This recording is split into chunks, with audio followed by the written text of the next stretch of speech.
န်တော်ရှင်လေးစုံမှာဒီလိုပဲနေဖြစ်ပါတယ်လေးစုံမှာဒီလိုလာရင်အရင်တော့လို့ကိုကြောက်လျှောက်ပြီးတော့တက်เสียရမလို့တော့ပါဘူးကားနဲ့တခါလိုက်တယ်ပြော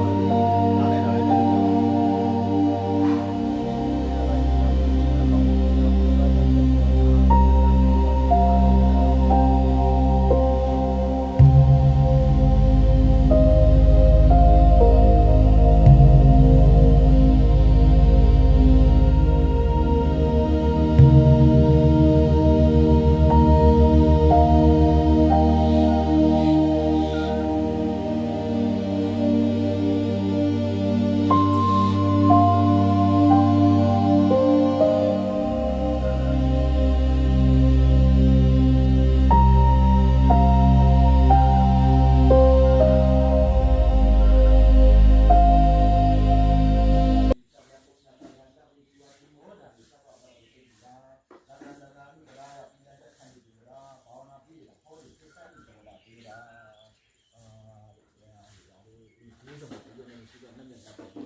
ကောင်းဝဲဒ